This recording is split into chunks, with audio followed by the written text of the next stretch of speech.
So for Christmas this year, you're going to get a twofer from me. Today is Christmas Eve, and I'm going to show you the fish dishes that I've been making, and then tomorrow I'll give you Christmas Day, and not only show you some of my cooking, but also just talk about Christmas in general. Now, in the Italian-American community, they have a tradition on Christmas Eve of serving what is nominally called 7 fishes, that is 7 fish dishes, although sometimes it's 9, 11 or whatever. But it comes from the old Catholic tradition of Christmas Eve being a fast day, and so fish was served, and then of course meat was served on Christmas Day. Well, I can't do 7 fish dishes for one day. I just don't have a big enough stomach. So what I did was I made 7 fish dishes over 7 days. That's the whole of the past week, which I'm thinking of as the Christmas equivalent of Easter Holy Week. I'm going to give you all 7 dishes, and then today I combined all 7 into one final dish with a kind of Cambodian flavor to it, sort of. And so let's get cooking.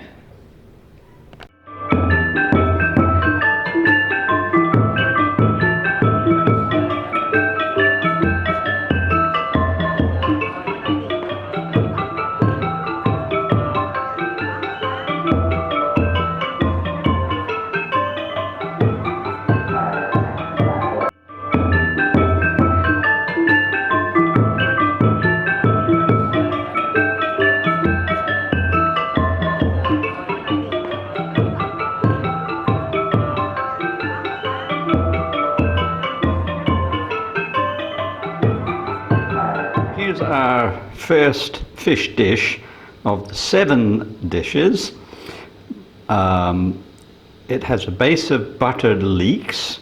I'll show you them in a minute as they're cooking. Right now you can see the leeks are cut up fairly fine with some butter, and I'm going to just barely sweat them. I'm not going to have them take on any color, just want to get them a little bit cooked. And I move over here, and I have 2 nice tilapia pieces, and I'm going to flour them, and then I'm going to dip them in egg, and then I've got some Asian breadcrumbs, kind of like panko, and I'm going to bread them, and then I'm going to shallow fry them, and I'm going to place them on a bed of buttered leeks. It's one of my favorite dishes. So here's the leeks, just gently poaching away in butter, and I'm going to turn them off in a few minutes. I will keep them warm, but they'll act as the bed for the fish. Now over here I've got the breadcrumbs ready. The fish has been dredged in flour, and now I'm going to put them in the egg and then cover with the breadcrumbs. And you really need to use the wet hand, dry hand method for this. That is, use one hand for the dry ingredients. I use my right hand, and then the left hand for the wet ingredients. So you change hands, and that way you don't get the breadcrumbs and the flour all icky with egg. Okay, let me get going on the frying and I'll come back. Alright, so here's the breaded fish frying away, and I'm going to turn it, and I'm trying to get it golden brown, and then I'll plate up. So just flipped it over. You can see it's beautifully golden. I'm just going to make sure the other side is nice and golden also, and by which time the fish should be cooked through. The fillets are fairly thin, so there shouldn't be much problem with that. And then I'll just show you a quick clip of the plated item. And here's the finished dish. Oh, wonderful. You can have some side dishes with this, like maybe some potatoes or a salad maybe. broccoli, asparagus, there's all kinds of possibilities. But right now I'm just showing you the fish dishes that I'm making for my Christmas Holy Week. I've seen a fair number of YouTube videos on how to cook baby squid, but in none of them do they show you how to clean them. They just say, okay, put the baby squid in olive oil and saute, or some such thing. But you've really got to clean them first. And so here I'm showing you a cleaned squid. I am not going to be able to do it with my camera because it's a little bit messy and my hands get in the way. So anyway, but I can show you a squid that's been cleaned. Now what you have to do, first of all, you see in the top part is the head and tentacles, and what you do is you pull them away from the body. And when you pull them away from the body, you get that piece plus the body, and inside are two parts that you need to discard. You see on the left there is a cartilage that you need to pull out, and then you need to squeeze out what remains on the inside, so that now you have a body and the tentacles, and that's the part that you're going to cook. Okay, so here's half a dozen baby squid all cleaned, and you can see the tentacles to the upper left and the bodies to the lower right. I'm probably going to cut up some of the bodies into what you may know as the rings of fried calamari. I'm not sure yet, but what I have to do first is dry them off because I'm going to fry them. I don't want the fat to be spitting too much. So you can see I've placed the squid on paper towels, and I'm just going to leave them to air dry for a little while, and then I'll get ready to cook them. Alright, I'm starting off the cooking process by just sweating off a few chopped leeks, and then I'm going to add in the squid. And notice that I'm keeping the pan relatively dry. It's got a few morsels of oil in there, but it's mostly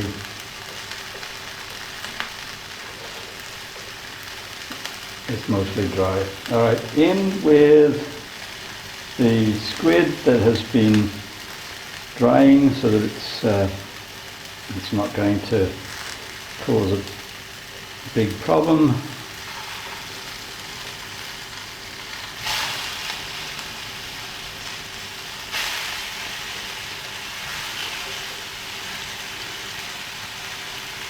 That's the bodies, now the tentacles.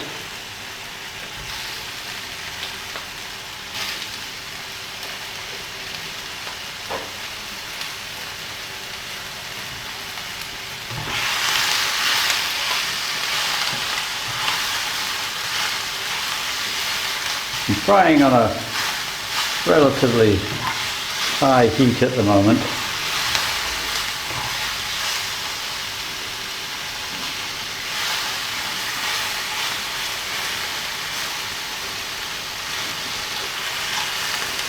I want everything to get a little bit of colour.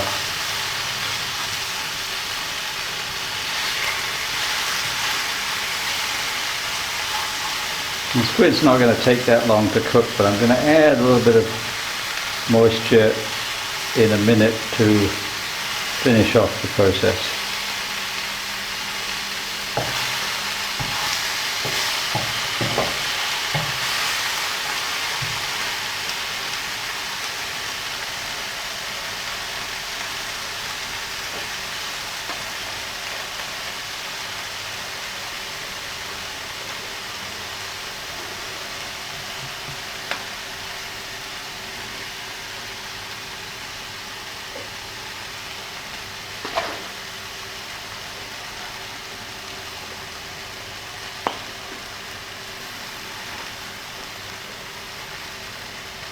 Now I'm adding some lemon juice.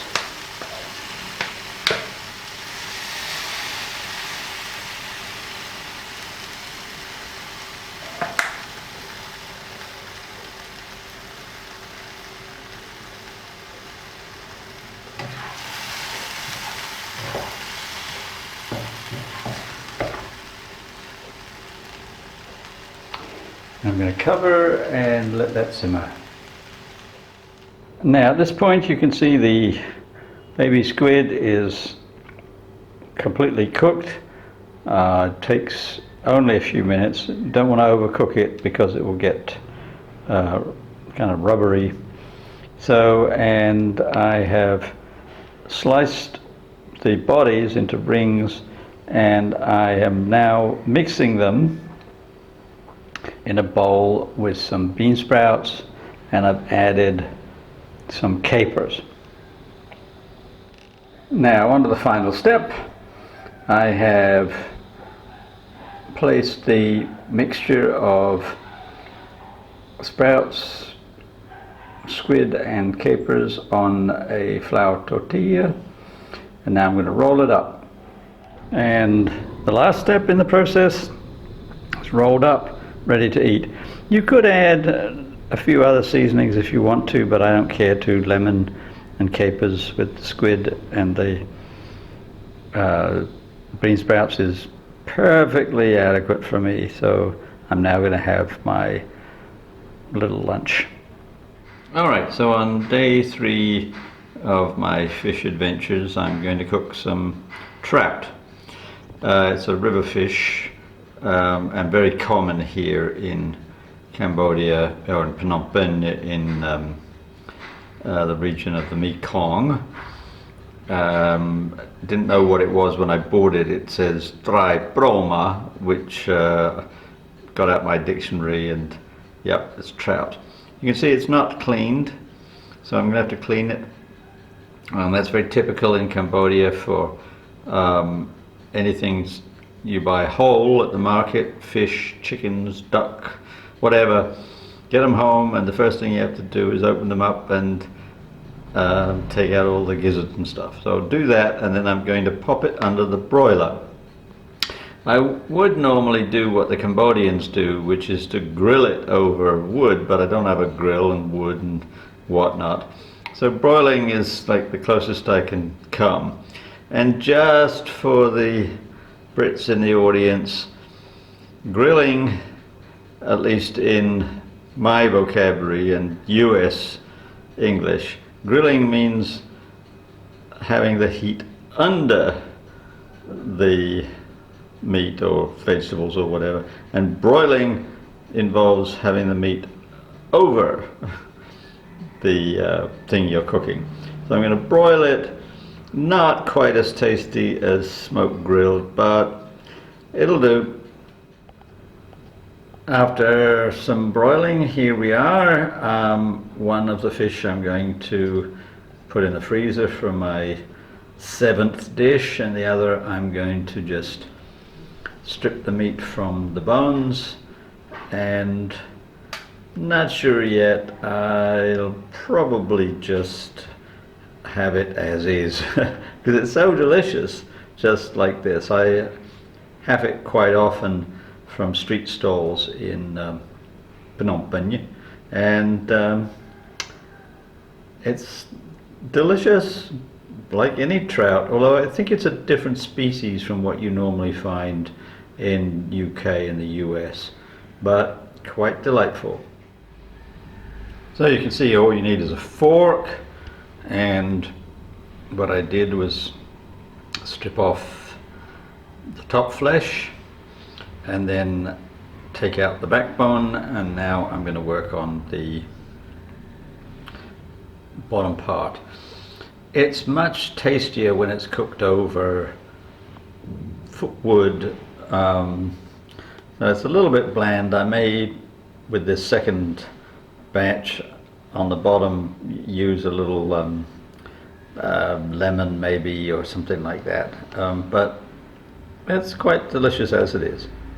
So here we are moving right along, day 4, and I've got some salmon here. I've cut it in two because half is going to go into my stock for the Christmas Eve dish, and on the right hand side I've covered the fillet with a variety of Christmas spices and Cambodian spices. I'm going to pan grill both pieces. One on the left I'm going to put away in the freezer for Thursday's dish, and the other one I'm going to eat today with a side dish of spinach and mushrooms. Now you can see it's all working out pretty well. I'm just about to flip the side down that has spices on it, and the other piece is pretty much cooked through, and I'll take that out and reserve it for later. And here's the finished dish. You can see the fish is nicely blackened, and then the spinach and mushrooms. I poured a little bit of butter over them as well from the cooking. And now to dig in. So I'm winding down my efforts with fish, and I've been saving these till almost last because I have no idea what to do with them. Rather a lot of them also. They're called in Khmer Trai Kamom, and I looked them up because I have no idea what kamom means, and it turns out they are a species of carp. Now carp are usually larger brackish fish in the Americas, and they're not often used for eating, and one of the reasons is that they're not particularly pleasant when you smell them. And they don't have a lot of meat on them at this size. They're very strange looking fish. They look like they've got 8 eyes and no head, and you can't tell the difference between the head and the tail. So before I laid them out in this pan, I had tried frying one in oil, and it was okay, but it made an awful lot of mess with the water from the fish spattering in the oil. So I decided I'm going to oven bake them, and let's see what happens. And here they are baked off. You can see I added some salt to them as they were baking because I thought that would both add a little to their taste and also take away some of the rather fishy, over fishy smell. And I would characterize them as all right. You know, they're kind of like sardines in a way. I'm not sure if you can eat the bones or not, but I've stripped the fish meat off a few of them, and they taste fine. I mean, they taste very much like any other white fish. It's just there's not much fish on the fish. So tomorrow will be my last day cooking, and then Christmas Eve I will make a nominally 7 fish dish to finish out my fishy week. For the 6th dish, I'm going to make a shrimp bisque. Starting with some water, and I've added a little bit of Asian fish sauce, and to that I'm putting a couple of cloves of garlic, a stalk of celery, some leeks, and some chopped parsley. And when this is simmering, I'm going to add some shrimp, and I'm just going to cook the shrimp through, take the meat out of the shrimp, and then put the shells and whatnot back to give a little more flavor to the stock. So I took the shrimp out after only a few minutes and tasted the broth in it, and they've added enough shrimp flavor to it, so I won't do any more. I've now added some tomato paste, and next step is going to be to peel the shrimp and to put them back in, add some cream, and use my immersion blender to blend everything together. And I won't show you that because it's very noisy. So I cooked the shrimp and vegetables in the broth, took the shrimp out, and then I blended up all of the vegetables with the broth. And now I've added about a half a dozen shrimp back in, and I'm going to blend them quickly. I'm going to leave them a little bit chunky, I think, but we'll see. And then I'm going to add some cream and reheat and then serve. And I'm really hungry because I haven't had anything to eat all day. It's 1 o'clock and I've been riding around town all day doing various errands. So here goes. This is the final stage. I'm just reheating the bisque a little bit. It's absolutely delicious. I'm not going to wait too much longer before I chow it down because I'm so hungry. And then tomorrow I'm going to do my 7 fishes dish all together. So for the nominal 7th fish dish, it's not really a dish, it's just some smoked salmon which I'm going to put on toast points. But I am going to use some of the smoked salmon in the final dish which I'm going to make later today. So at last we come to the final act, the 7 fish dish for Christmas Eve. And I'm starting here with the remains of the shrimp bisque. And I've added a variety of Cambodian spices, including root turmeric, galangal, kaffir lime leaves, and so forth, to make something that is similar to fish amok, except that I'm using the soup base, which is made with cream and stock, as opposed to the normal fish amok, which is made with coconut milk and fish stock. So at this point I've transferred the sauce with the spices in it to a skillet, and I've added some mushrooms and some leeks and a little chopped red pepper and a few greens, and I'm just going to heat them through. And the last stage is going to be to add all the fish.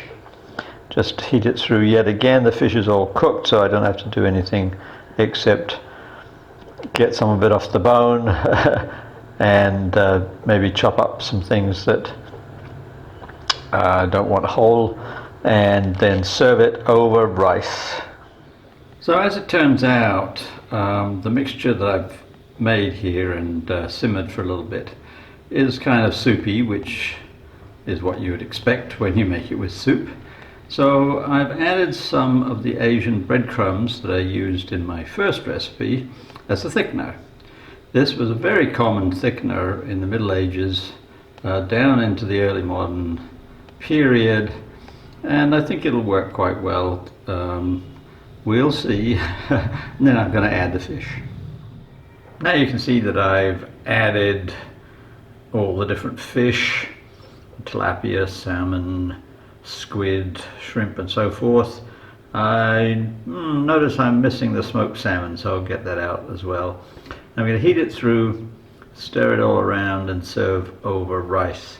And I still have a little bit of fish left over, which I'm going to make into a smallish bouillabaisse, which I'm probably going to freeze because I've got so much food.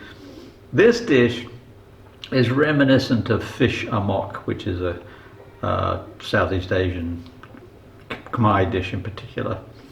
But it's not made with coconut milk, it's made with cream because of the shrimp bisque that I started with. So it's a little bit different, kind of fusion. And I hope you've enjoyed my little tour through the 7 days of fish before Christmas. And please tell your friends, please like and subscribe. And I will see you tomorrow for my Christmas Day cooking. Have a Merry Christmas.